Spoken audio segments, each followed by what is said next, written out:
L'invité d'ici. Notre invité, Gérard Fromm, maire de la commune de Briançon. Il est par ailleurs conseiller général de ce canton, enfin d'un des deux cantons de la commune, c'est-à-dire le canton de Briançon-Nord, qui comprend la partie haute de la ville, mais également la vallée de la Claret.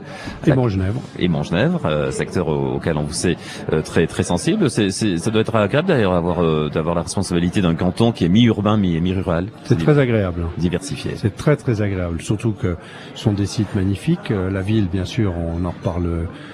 On sait que c'est un site classé à l'UNESCO, mais en plus il y a la vallée de la Claret qui est elle-même un site classé, et puis Montgenèvre qui est un site extraordinaire aussi, porte d'entrée sur l'Italie. Alors cette ville de Briançon reprend des couleurs. Il n'y a pas beaucoup de travaux en cours, beaucoup de travaux encore envisagés, des bonnes nouvelles également sur lesquelles on va revenir. Mais je reviens sur ce propos un peu général. Briançon pendant longtemps montré du doigt au regard de son déficit, de ses problèmes financiers, etc. Bon, ces problèmes demeurent, mais j'allais dire que malgré cette contrainte, vous arrivez à faire des choses. Alors on arrive à faire des choses. Effectivement, quand je suis arrivé à la mairie il y a un peu plus de 4 ans maintenant, il y avait une dette de 79 millions, il y avait une petite ardoise de 4,5 millions qui nous attendait pour un parking souterrain qu'on n'avait pas vraiment souhaité. Donc tout ça faisait beaucoup. Une incapacité pour la ville à emprunter, puisque la dette était déjà monstrueuse. Donc on s'est attelé à la tâche. On a remboursé les dettes de Briançon, les 4,5 millions, on les a payées. On a payé aussi le quartier colo qui avait été acheté par la ville pour 2,1 millions. 700 000 seulement avaient été payés. Donc tout ça c'est réglé. On a fait chuter la dette de Briançon en capitale de 79 à 69 et on va continuer. Et puis à côté de ça, écoutez, moi j'ai été faire le tour des ministères et puis j'ai expliqué la situation. J'ai été aidé aussi bien par la droite que par la gauche. Donc je dois dire que là, il y a eu un esprit républicain, une aide générale qui s'est manifestée. On a touché au total en 3 ans un peu plus de 3 millions d'euros qui nous ont permis effectivement de faire des travaux d'enrichissement, d'embellissement pour la ville. Et donc je ne peux que me satisfaire de tout ça. Et puis à côté de ça, on a réalisé un certain nombre de choses parce qu'on a eu des aides aussi de la région, du département, de l'État, à côté de ce que je viens de vous dire, qui nous ont permis, 1, d'agir sur le patrimoine fortifié, 2, d'agir sur des actions dans la ville. Aujourd'hui, on a un contrat qui nous permet d'envisager, par exemple, la création d'une passerelle qui va permettre de lier la ville, le centre-ville, au départ du Porel. Un aménagement sur le Champ de Mars qui va permettre de relooker le Champ de Mars, et puis un projet sur Colo et sur Berwick. Actuellement, on a déjà réalisé avec la communauté de communes une pépinière d'entreprise. Il y a un hôtel d'entreprise qui arrive derrière. Ce matin, on avait une réunion, il y a déjà une dizaine d'entreprises qui sont logées dans la pépinière. Il y a d'autres projets en cours. Il y a le skatepark dont on parle tant et qui pourtant est une réussite, même si il y a eu des problèmes avec certains riverains. Aujourd'hui, c'est une réussite, c'est une zone d'attractivité. Il y a aussi un projet que j'ai évoqué tout à l'heure, que nous avons finalisé hier, d'une construction d'une résidence senior privée de 7500 mètres carrés. Alors, on peut s'y attarder un petit peu sur ce sujet. C'est pas rien que d'avoir. C'est un groupe national qui a décidé d'investir dans cette résidence senior dans le Briançonnais. Ce sont 7500 mètres carrés, quoi. 7500 mètres carrés avec tous les services construits. Voilà. Services avec une piscine, avec un restaurant, avec des services à la personne qui seront installés à l'intérieur de cette structure. Et puis bien sûr les personnes qui vont venir se résider à Briançon. Ce qui tend à montrer qu'après peut-être quelques années plus compliqué, le privé s'intéresse au secteur de Briançon. On le voit sur cet exemple, et quel exemple, mais on le voit également dans le domaine commercial. Il y a un nouveau magasin de sport avec des surfaces très importantes qui se fait. Alors, je ne sais pas si c'est commune de Briançon juste à côté. Non, c'est à cheval. C'est à cheval sur Villars-Saint-Pancras, mais on est dans la communauté de communes. Oui, on est sur des territoires. En plus, la taxe professionnelle, elle tombe dans la poche de la communauté de communes, donc. On s'enrichit tous de cette opération. Un nouvel hypermarché, c'est l'enseigne Leclerc là qui fait ses travaux en ce moment avec des travaux presque dans le centre à Sainte-Catherine, en tout cas spectaculaires parce ils creusent pour faire leur parking, c'est ça? 2 étages de parking souterrain, absolument. Ouais, c'est ça. Donc le contexte fait que ça tombe bien pour une fin de mandat, vous allez me dire, mais ça voilà. tombe bien d'une manière générale. Vous savez, on voit que pour préparer une action qui se réalise, il faut entre 3 et 4 ans. Donc effectivement, aujourd'hui se réalisent des actions qui ont été lancées au début du mandat. Il y en a même qui sont plus longues parce qu'on a une microcentrale qui est en train de se construire. Elle a été envisagée il y a 12 ans. Ouais, on a réussi à la finaliser là laborieusement, mais on y a réussi. C'est quand même important parce que Briançon aujourd'hui fait de l'électricité, aujourd'hui fait 30% de ses besoins, demain 50% de ses besoins, et en même temps gère ce circuit. C'est-à-dire qu'ici, EDF on connaît pas, c'est EDSB. Alors parmi les sujets délicats qui demeurent, et celui-là, ce sujet est parti pour demeurer un bon moment dans l'effort ou dans la continuité, dans la persévérance à avoir, c'est celui de ces forts, de ces magnifiques. Voilà. Alors pour ceux qui en douteraient, on est vraiment en direct du relais d'Alsace, à Briançon. Voilà, où il y a toujours. Enfin, d'ailleurs, on peut évoquer ça. C'est un peu intéressé nos amis auditeurs du sud du département et du Gap-Pensée. Ça, c'est le point de rencontre, hein, cet établissement. C'est un lieu central et un point de rencontre. Voilà. Oui, ce sont bien sûr ces forts, ces magnifiques forts qui sont sur toutes les crêtes au-dessus de Briançon. Bon, il y a beaucoup d'efforts, un manque de moyens évident, mais j'allais dire une prise de conscience quand même qui s'élargit. On a vu des visites de gens importants. Il y a Europa Nostra il y a quelque temps par exemple. Oui. Alors Briançon a été classé par Europa Nostra comme étant un site qui était menacé. Il y a 7 sites qui ont été désignés pour toute l'Europe. Et dans ces 7 sites, il y en a un seul en France, c'est Briançon. Donc nous avons eu la visite dernièrement de 3 personnes, un membre de la Banque européenne d'investissement, un architecte turc et une personnalité qui fait partie du conseil d'administration d'Europa Nostra, qui ont passé 2 jours à Briançon, qui ont fait le tour des fortifications, qui ont mesuré les efforts à faire, qui ont mesuré aussi l'importance de demain d'avoir des relations avec des privés, parce que remettre en état les fortifications, c'est intéressant, mais il faut leur donner à ces fortifications, il faut leur donner un usage, il faut leur donner un objectif. Un musée vide, ça n'a aucun intérêt. Donc, ce que nous attendons d'Europa Nostra, et le 5 décembre, je serai à Bruxelles pour attendre les résultats de leur enquête, c'est éventuellement un partenariat public-privé qui donnerait un objectif assez fort, qui permettrait de les remplir et d'agir dans ces forts. La tâche est immense pour autant, hein. C'est un chantier. D'ailleurs, ça permet de prendre conscience de ce qui a été fait à l'époque, hein. C'est-à-dire pour tenir, ne serait-ce que ces forts en état, éviter qu'ils se dégradent davantage. Il faudrait 100 millions. 100 millions. 100 millions. Et si on veut les remettre en état complet, c'est-à-dire pour empêcher la dégradation, c'est 100 millions. Si on veut les remettre en état, c'est 200 millions. Donc c'est phénoménal. Mais il faut reconnaître que le site de Briançon, c'est un des plus grands que Vauban ait réalisé. Il y a quand même 5 fortifications. Il y a le fort du Randouillet, le fort des Têtes, le fort Dauphin, le fort des Salettes et la vieille ville de Briançon, sans compter la communication Y. Rien que le fort des Têtes, c'est 42 hectares. Donc tout ceci, effectivement, c'est un patrimoine énorme, fantastique, sur lequel il faudra s'interroger quant à son devenir, quant à son usage. Allez, un petit mot de politique à présent, hein. C'est évidemment à propos à quelques mois maintenant de municipales, parce que tout le monde pour l'instant, fait comme si c'était pas, c'est probablement ou peut-être le propos que vous allez nous tenir en disant pour l'instant on travaille, on verra plus tard. Mais cela dit, je vous l'ai déjà dit. Oui, certes. Mais bon, c'est pour autant le mois de mars, c'est le fin mars d'ailleurs, 23 et 30 mars, hein. Voilà, c'est ça, les élections municipales, grand rendez-vous démocratique, peut-être le plus important pour nos concitoyens avec l'élection de la présidence de la République. Bon, alors je sais pas si vous êtes en situation de faire des effets d'annonce, c'est sûrement pas le moment, c'est pas comme ça que ça se fait, mais bon, pas mon style. Alors, ce qui est pressenti pour le Briançonnais, c'est que vous allez a priori enchaîner, si je puis dire. Écoutez, je pense qu'on a fait un bon travail, je pense qu'on a une équipe qui a très bien travaillé. On va attendre vos concurrents, confrères, concurrents, enfin bon, comme vous voulez. On fait une enquête dernièrement qui fait ressortir qu'il y a 62%, paraît-il, des Briançonnais qui n'ont pas envie que je me représente. Donc, je m'interroge. Et donc, partant de ça, je vais me donner encore un peu de temps pour prendre une décision.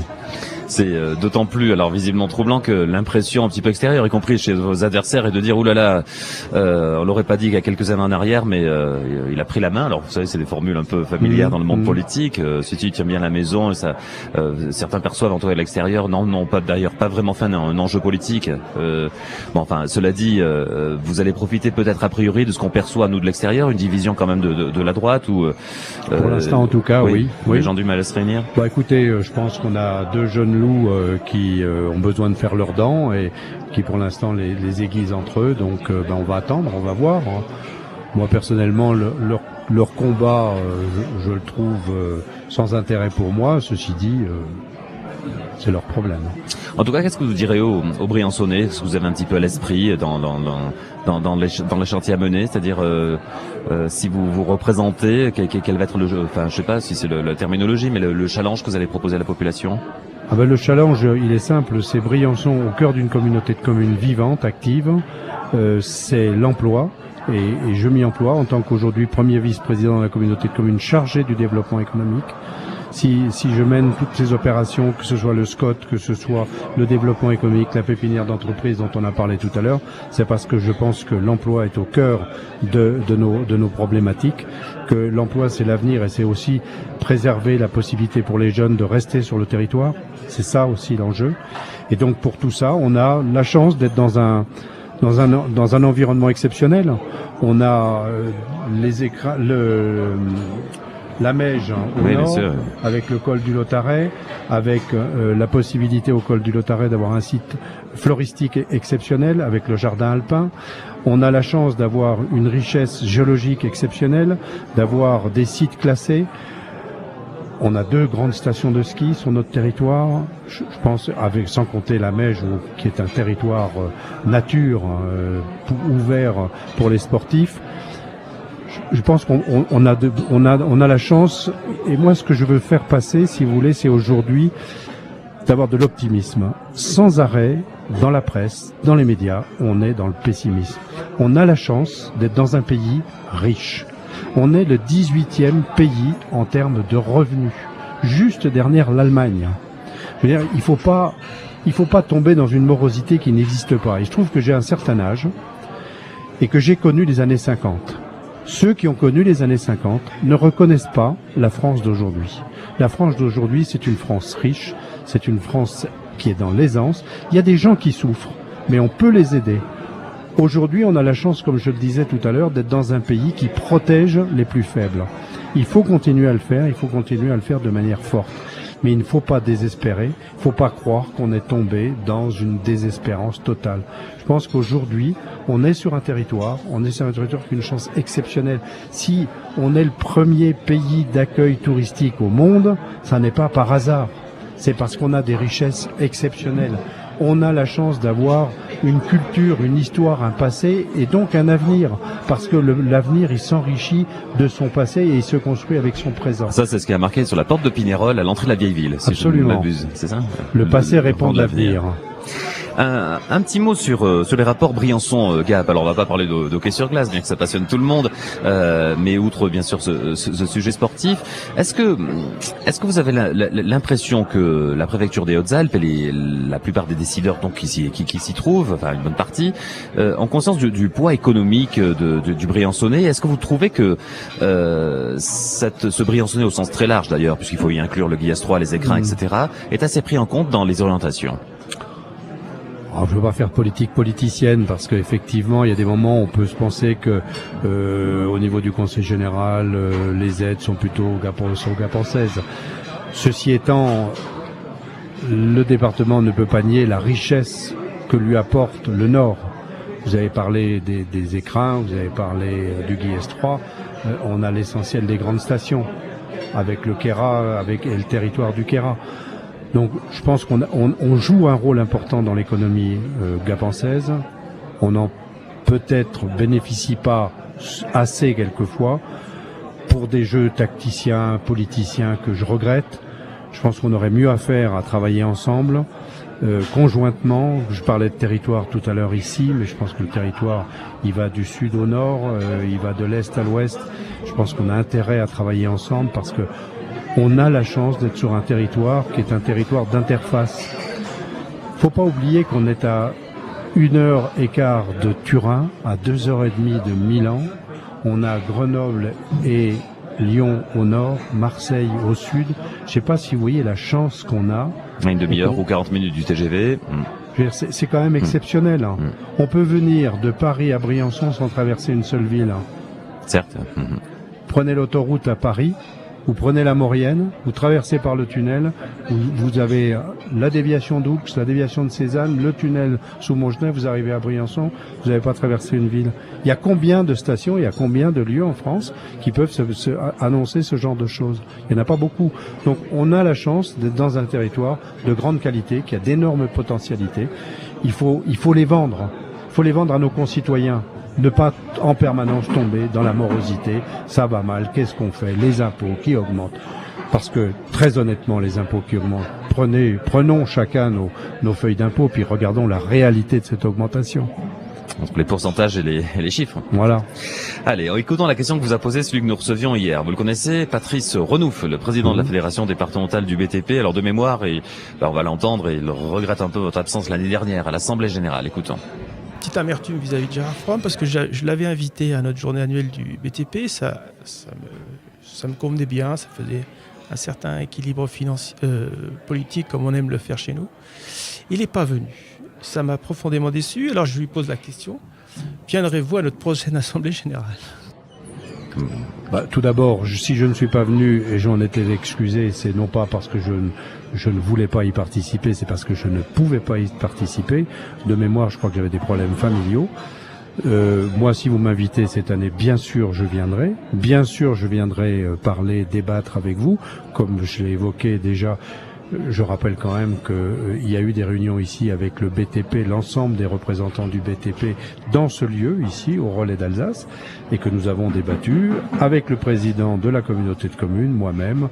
Donc, je ne m'exonère pas d'une relation de qualité.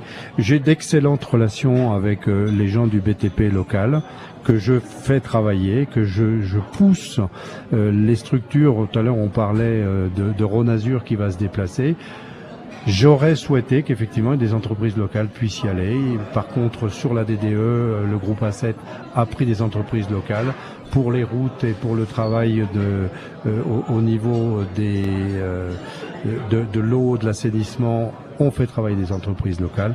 Chaque fois que je peux, j'interviens et ils le savent. Et donc, je ne me débinerai pas, comme on dit. Allez, demain nous recevrons Patrick Prost. Alors, c'est le secrétaire départemental de la CFDT qui sera en notre compagnie. J'aurais dû vous en prévenir. Donc, d'une manière très improvisée, je le dis pour nos auditeurs, une petite question qui vous passerait par Patrick Prost, c'est un ami que je côtoie à différents endroits, dont l'OPH. Il fait partie avec moi du conseil d'administration de l'OPH. Moi, ce que je voudrais lui dire, est-ce qu'il va soutenir le projet que j'ai déposé entre les mains de Madame Duflot, qui consiste à dire Briançon, la plus haute ville d'Europe, une des plus froides de France. Aidez-nous à faire de l'isolation thermique sur les HLM à Briançon. Très bien. Allez, et puis une petite tradition pour terminer, Gérard Fromm. Là aussi, on vous en a pas prévenu, mais là, c'est vraiment très volontaire. On présente un miroir à nos invités à la fin de l'émission, alors pour les amener sur un registre un peu différent. Alors, je vais faire appel à cette chère Clara qui va m'aider à ouvrir le miroir féminin qu'on m'a confié. Voilà, merci. Voilà, très spontanément. Qu'est-ce que vous voyez dans ce miroir? Je me vois, avec les stigmates de l'âge. Avec mes lunettes. Si peu. Ah, si peu, quand même. Il faut pas. Le vélo et le sport entretien, quand même. Le vélo que je continue à faire, pas aussi bien que vous. Moi, ça date un peu. Ça date un peu, mais vous avez encore de beaux restes. J'aimerais bien avoir les mêmes. Écoutez, un garçon souriant par moment, là, c'est le cas. Parce que j'ai passé un très bon moment avec vous. Je vous remercie. Et puis voilà. Je sais pas que dire de plus. Non, sur votre engagement public, voilà, encore un coup. Enfin bon, c'est pas le moment de faire des effets d'annonce, mais voilà, l'état d'esprit, c'est de dire encore quelques années, et puis après je passe à autre chose, c'est ça? Écoutez, l'engagement public, moi dans ma vie, j'ai eu des engagements. J'ai commencé dans les engagements publics en 1989, donc ça fait quand même déjà 24 ans. J'ai été élu dans l'opposition, d'abord dans la majorité de Robert de Caumont, puis dans l'opposition d'Alain Bérou. Aujourd'hui, je suis maire de Briançon, conseiller général depuis 1998. J'ai exercé aussi une profession. J'ai été vétérinaire pendant 35 ans sur ce territoire, ce qui permet de relier l'un et l'autre, parce que cette présence de vétérinaire sur le terrain, ça m'a aussi fait prendre conscience des problématiques locales, de connaître un peu mieux le territoire. d'aider l'agriculture, parce que j'ai beaucoup voulu aider l'agriculture, parce que je pense que l'agriculture c'est une espérance pour notre territoire, plus comme elle a été, elle va changer, elle a changé. Et je pense que on a encore un rôle à jouer. Quand vous parliez tout à l'heure du SCOT de Gap-Pensée, de la problématique des territoires, je pense qu'il faut penser à l'agriculture et à son avenir. Pas forcément, elle sera plus comme elle a été, c'est pas possible. Mais elle a encore un rôle important à jouer parce qu'on ne sait pas de quoi l'avenir sera fait. Merci Gérard Fromm d'avoir pris tout ce temps en notre compagnie. Dans un instant, ils arrivent, ils sont prêts, ils sont affûtés, ils sont à l'apéritif. Je pense en ce moment on les chercher. Les papis flingueurs, ce sont nos anciens qui vont commenter l'actualité de la région. Ce sera juste après avoir fait un point complet sur l'actualité d'ici, sur l'actualité d'ailleurs. On se retrouve donc juste après, toujours depuis Briançon, avec cette belle équipe.